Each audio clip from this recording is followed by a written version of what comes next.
Assalamualaikum warahmatullahi wabarakatuh. Kami dari kelompok 3 ingin menjelaskan tentang screening fitokimia. Di sini ada rekan saya yang bernama Cut Zahra Maulani dengan NIM 180400018. Ada Dewi Suciawati dengan NIM 180400019. Ada Desi Rahmawati dengan NIM 180400020 dan saya sendiri Dinda Ayu Kusumawardani dengan NIM 180400021. Ada Dina Novita Sari dengan NIM 180400022 dan ada Diah Kusumawati dengan NIM 180400023. Screening fitokimia merupakan tahapan pendahuluan dalam suatu penelitian fitokimia yang bertujuan untuk memberikan gambaran tentang golongan senyawa yang terkandung dalam tanaman yang sedang diteliti. Untuk metode screening fitokimia dilakukan dengan melihat reaksi pengujian warna dengan menggunakan suatu reaksi warna. Hal penting yang berperan penting dalam screening fitokimia adalah pemilihan pelarut dan metode ekstraksi.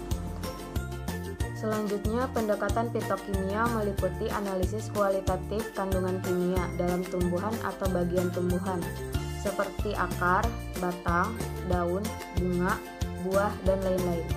Terutama kandungan metabolit sekunder yang bioaktif, yaitu alkaloid, antrakuinon, flavonoid, glikosida jantung, saponin, tanin, minyak atsiri, iridoid, dan sebagainya. Dengan tujuan pendekatan screening fitokimia untuk mensurvei tumbuhan agar mendapatkan kandungan bioaktif atau kandungan yang berguna untuk pengobatan. Selanjutnya, prinsip screening.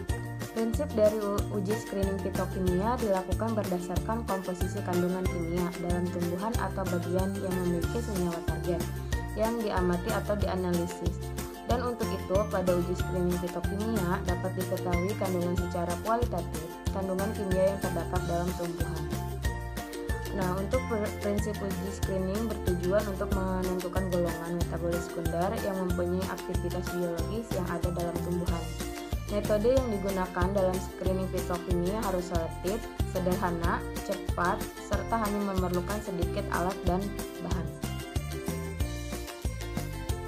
Tujuan screening yang pertama, screening fitokimia dilakukan untuk mengetahui kandungan kelompok senyawa metabolit sekunder dalam ekstrak secara kualitatif.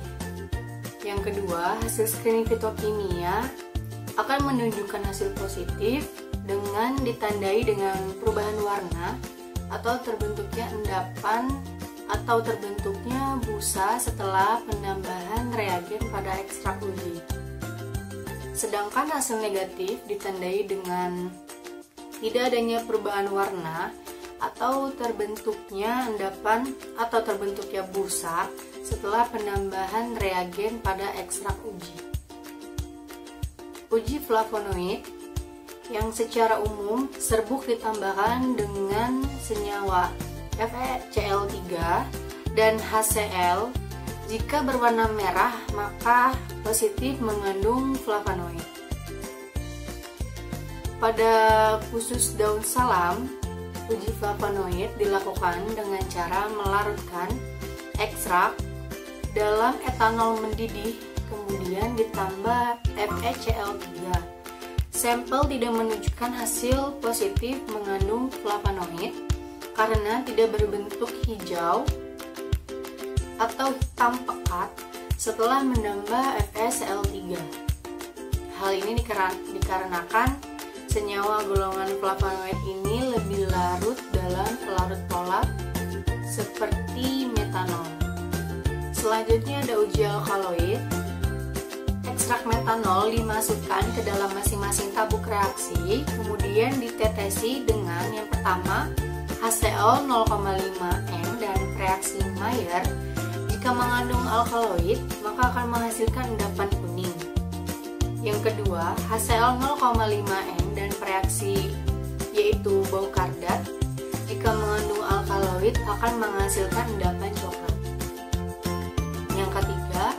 HCl 0,5N, dan reaksi Dragendorf jika mengandung alkaloid akan menghasilkan endapan jingga. Selanjutnya, senyawa alkaloid bereaksi dengan reaksi Dragendorf atau kalium tetraidobismutat menghasilkan endapan jingga hingga merah kecoklatan. Selanjutnya, pada reaksi ini terjadi pergantian ligan dengan nitrogen di mana mempunyai pasangan elektron bebas pada alkaloid membentuk ikatan kovalen koordinat dengan ion K+ dari kalium tetraidobismutat menghasilkan kompleks kalium alkaloid yang mengandung. Menurut Haryati dan kawan-kawan pada tahun 2015. Selanjutnya di sini ada uji fenol. Pada uji fenol, ekstrak dilarutkan dalam air dan direaksikan dengan FeCl3 1%. Ini menunjukkan hasil negatif dengan tidak adanya perubahan warna menjadi hijau kehitaman. Nah, fenol ini bereaksi dengan FeCl3 1% membentuk warna merah, ungu, biru atau hitam yang pekat karena FeCl3 ini bereaksi dengan gugus OH aromatis. Nah, kompleks berwarna yang terbentuk ini juga sebagai besi 3 heksafenolat. Nah, ion Fe3 ini mengalami hibridasi orbital D2sp3 sehingga ion Fe3+ ini memiliki 6 orbital kosong yang diisi oleh pendonor pasangan elektron, yaitu atom oksigen pada senyawa fenolik yang memiliki pasangan elektron bebas. Selanjutnya itu ada uji steroid dan triterpenoid. Pada uji ini itu menggunakan metode Lieberman-Burchard. Ekstrak dilarutkan dengan kloroform, kemudian ditambahkan reaksi Lieberman-Burchard, yaitu asam asetat anhidrat dengan H2SO4. Nah, ini menunjukkan hasil positif dengan adanya perubahan warna menjadi merah kecoklatan untuk steroid dan coklat ungu itu untuk triterpenoid. Kemudian reaksi triterpenoid dengan reaksi Lieberman-Burchard atau asam asetat anhidrat dengan H2SO4 ini menghasilkan warna merah ungu, sedangkan steroid ini memberikan warna hijau biru. Hal ini didasari oleh kemampuan senyawa triterpenoid dan steroid ini membentuk warna oleh H2SO4 dalam asetat anhidrat. Kemudian perbedaan warna yang dihasilkan oleh triterpenoid dan steroid ini disebabkan perbedaan gugus pada atom C4. Selanjutnya itu ada uji saponin. Uji saponin ini tidak menunjukkan hasil positif jika buih yang terbentuk setelah pengocokan itu tidak bertahan lama, hanya dalam beberapa menit saja.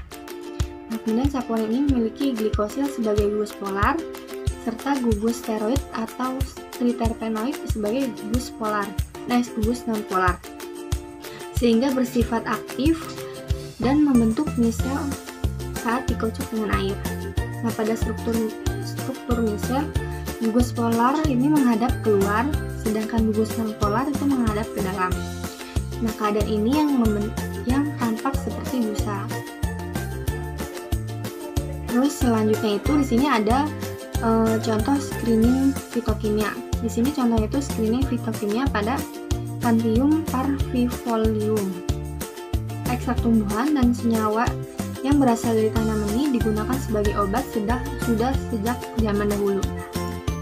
Dan nilai obat dari tanaman ini terletak pada beberapa zat kimia yang menghasilkan aksi fisiologi tertentu pada tubuh manusia.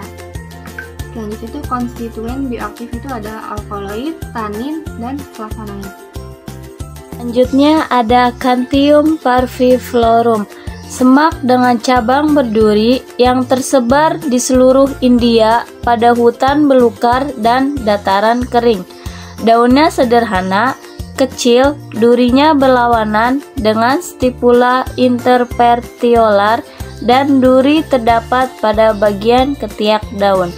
Familinya itu Rubiaceae. Daun dan akar merupakan astringen, termogenik, diuretik, obat penurun panas, sembelit, obat cacing, serta tonik. Selanjutnya ada tujuan penelitian dan pembuatan ekstrak. Tujuan penelitian ini untuk mengetahui kandungan fitokimia yang terdapat pada biji dan kalus daun tanaman ini.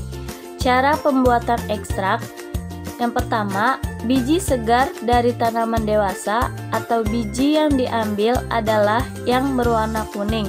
Untuk memastikan bahwa biji tersebut matang, dengan cara keringkan dan diserbukan. Lalu diekstraksi dengan pelarut heksana, kloroform, etil asetat, dan metanol melalui metode Soklet. Selanjutnya ada pembuatan kalus daun.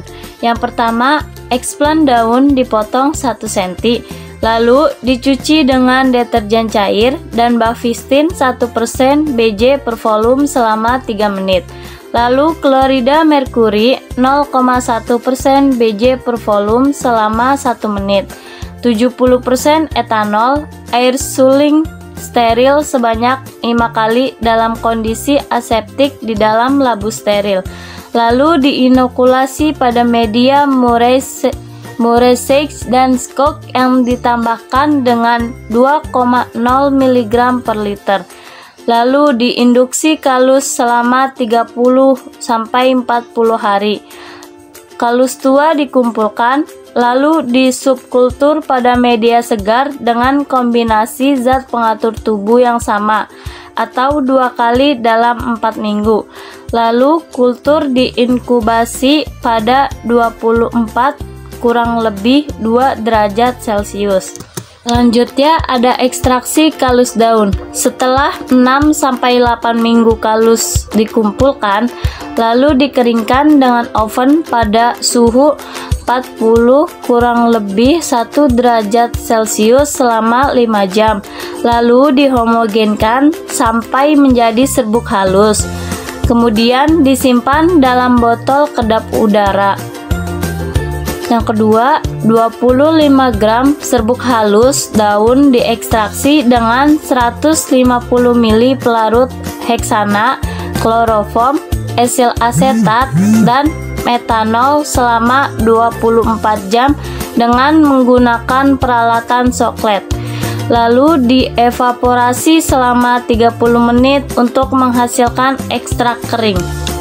Selanjutnya yaitu screening fitokimia yang dilakukan antara lain: pertama, alkaloid. Deteksi alkaloid dilakukan dengan mengekstraksi 1 gram serbuk sampel dengan 5 ml metanol dan 5 ml HCl2n, dan kemudian direaksikan filtrat dengan pereaksi Mayer dan pereaksi Wagner.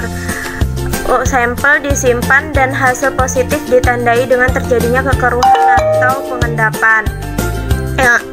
Yang kedua yaitu flavonoid. Sekitar 0,2 gram ekstrak tanaman dilarutkan dalam NaOH encer dan ditambahkan HCl larutan kuning yang berubah tidak berwarna menunjukkan adanya flavonoid.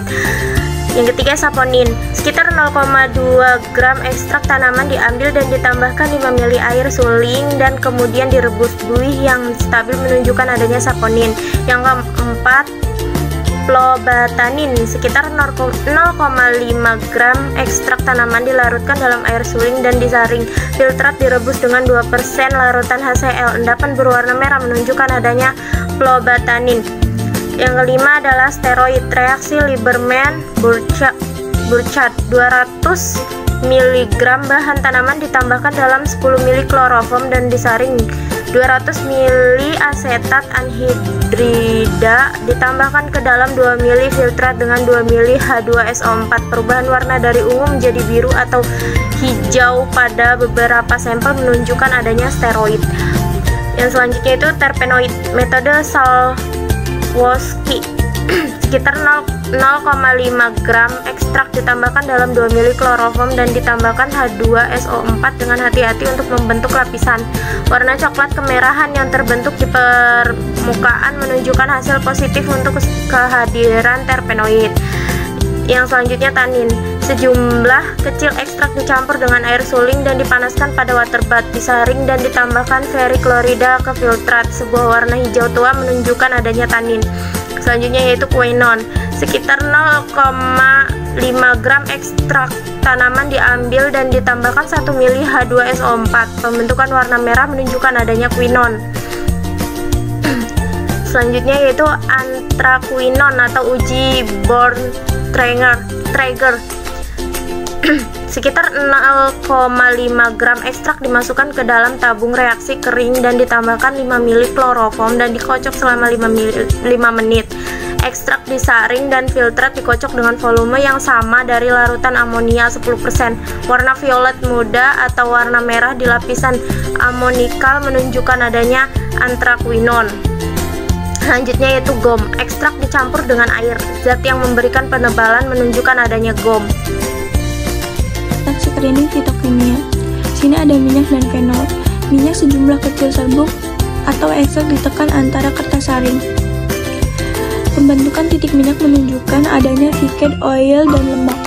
Fenol untuk 1 mili ekstrak, 2 mili air suling ditambahkan diikuti oleh 1-4 tetes besi klorida cair 1%. Terjadinya warna biru atau hijau menunjukkan adanya fenol.